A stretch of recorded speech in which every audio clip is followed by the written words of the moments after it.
afternoon, ladies and gentlemen. Welcome to the company 104th Infantry Regiment, 26th Yankee Division Living History Group.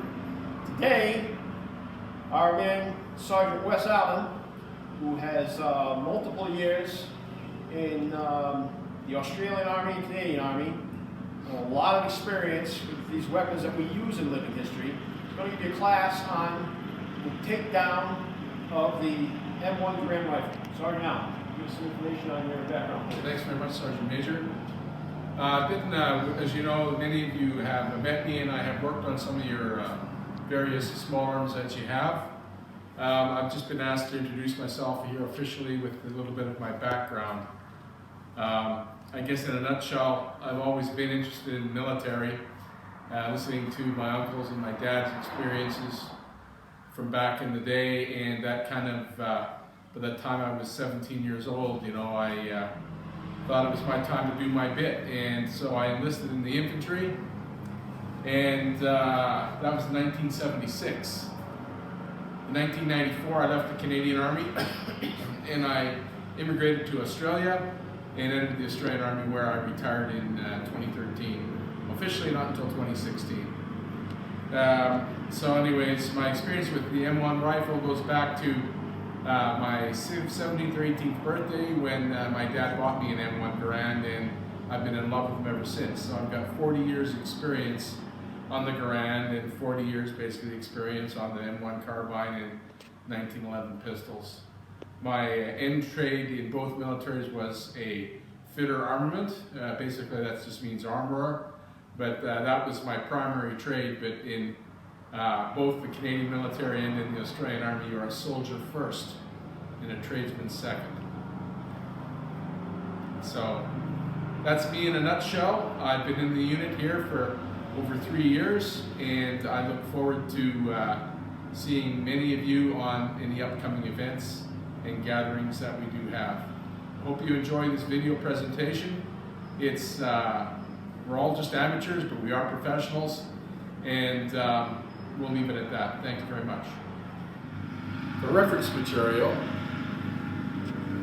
we are strictly using the genuine GI method of the FM 23-5 basic field manual for the U.S. rifle caliber 30 M1. This one dated the 30th of July 1943. Everything we do here is by the book, GI Uncle Sam style. That's how it's got to be. What you see before you here is a strip and assembly mat for the rifle, and we're going to strip the rifle out as per what's on the mat, but we will go a little bit further when it comes down to the gas system. So first thing, as I said before, the rifle has been proven clear already, so now we're going to get into the strip and assembly. First thing we do is we cock the weapon.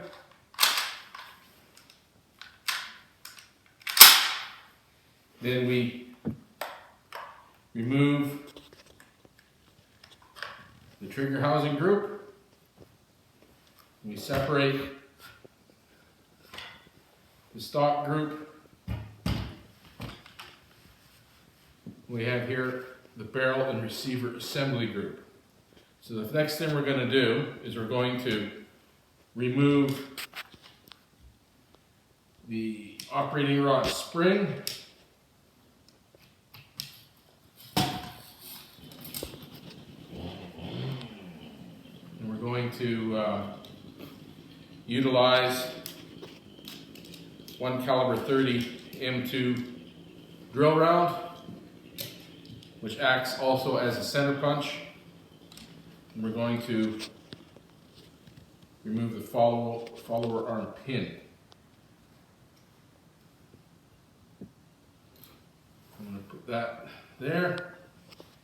We're going to lift out the remnants, the bullet guide, the follower arm,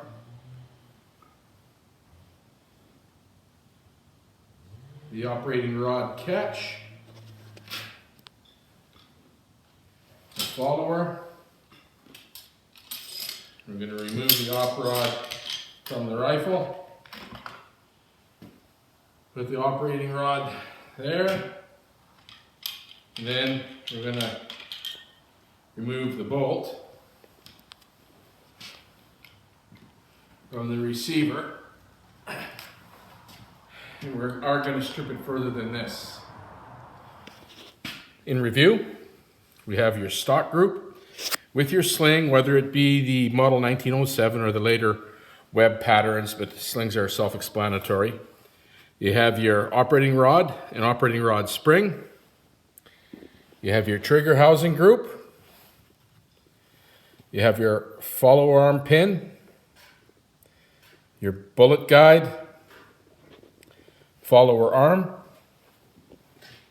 operating rod catch, and the follower assembly. Then we have your operating rod, your bolt,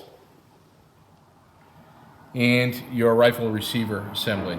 You'll also note here that there is places on the mat for the firing pin, the ejector spring, the extractor plunger spring assembly, the extractor, and your gas cylinder lock and gas cylinder lock screw. But we're going to take that apart very briefly, and we're going to do that next.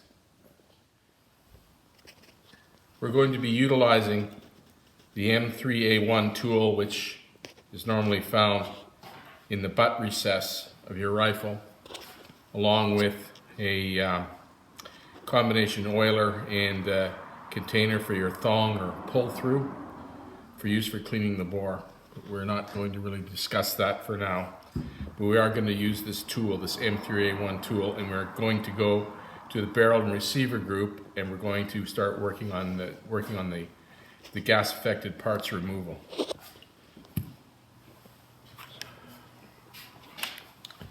Quite simply, insert your M3A1 combination tool screwdriver into the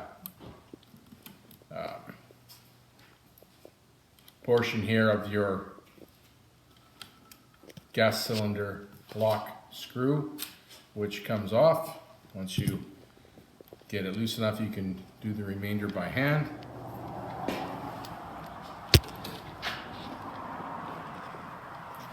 And this is a poppet type valve for using the M7 grenade launcher. So we're going to place that where it's supposed to go on the mat, gas cylinder lock screw.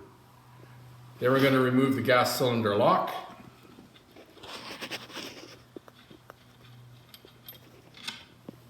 And place that on this little place on the mat, gas cylinder lock. And then we're going to remove the gas cylinder. As you can see, this one comes off nice and easy. Sometimes these are on there a little bit tighter, carbon buildup, or if the rifle is more newer, the tolerances are much more great than on a rifle which has been around for a while. So this one is nice and clean, so it comes off, and we're just going to set that down right there. Then we simply remove our front handguard, which slides off. And that is as far as we're going to be field stripping the rifle today. Next, we're going to be reassembling the rifle. We're not going to commence the assembly of the rifle in the reverse order we took it apart. So I'm picking up the barrel and receiver assembly, putting on the front handguard, all self-explanatory. Next, I'm picking up gas cylinder, and I am slipping that over the barrel, and it just slides on. With this rifle, as with all small arms, we never force anything. We never want to murder it to death with a hammer. We just put it together. If something requires force, it is being incorrectly assembled. That being said, with the gas cylinder lock, it is threaded. Be careful not to cross thread it. You just slide on, screw on. It only goes so far, then you back it off a half a turn and line it up with the gas cylinder. You take your gas cylinder lock screw. It is also threaded. Start screwing it in manually, making sure that you're not cross-threading it. Once it gets thumb tight, utilize the screwdriver assembly on your M3A1 tool or M3 tool.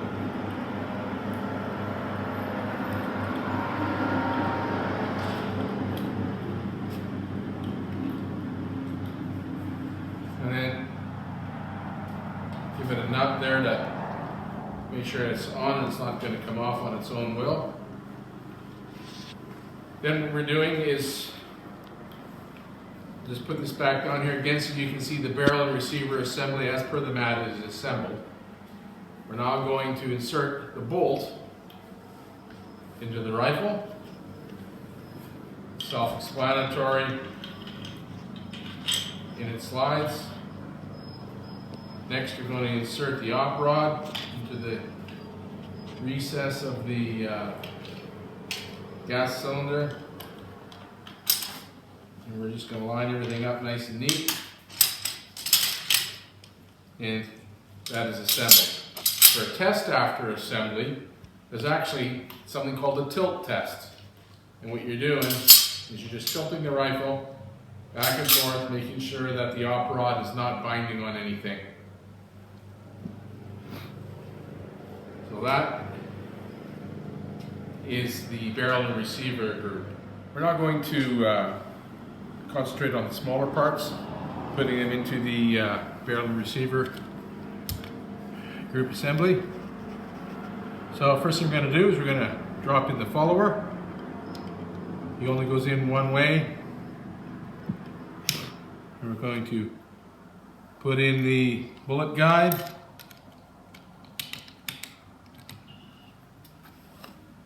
And we're going to put in the operating rod catch assembly. When he's in there, he should have a little bit of spring retention there. You'll see the clip latch moving. That just confirms he's in right. And the follower arm. To put that in, you raise the follower and insert the follower arm into the grooves on the underside of the follower. So I'll just redo this again here for ease of teaching. Follower, you raise up and you take your follower arm, insert it into the grooves cut in the bottom of the follower, and that just drops nice and neat in there. And the last thing is the follower arm pin, which goes in, but we have to make sure that everything lines up like that. And it goes. And that basically has all the parts shy of the operating rod spring, which we'll insert next. We take the operating rod spring, insert it into the operating rod,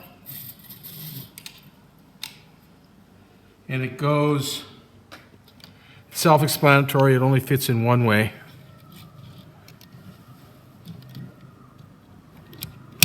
And it hooks up to the grooves on the follower arm.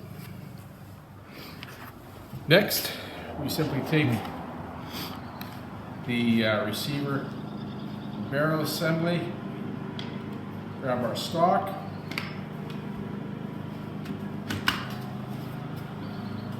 mate them together, and you have your trigger housing group.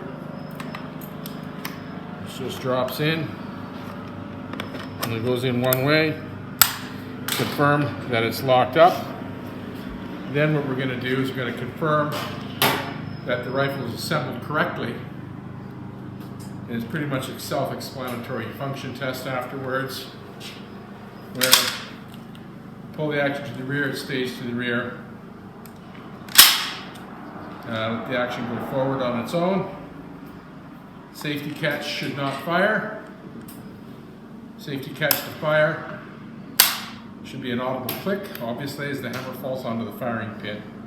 And as you know, that when we store our rifles, we store them with the hammer fired and the safety catch is left off, because it will not go back into the safe unless the rifle is cocked.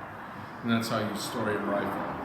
But since we're actively out here, I will keep it on safe. So this concludes the strip and assembly of the U.S. rifle caliber 30 M1. Again, your reference material is FM 23-5. And of course, your overall reference material for the soldier at large is the Soldier's Handbook, which is FM 12-100. This is available online or hard copy through various sites online, but you can also get a PDF copy of that, and you can have it, stored to your device. So again, that concludes this lesson on strip and assembly of the M1 rifle. Thanks.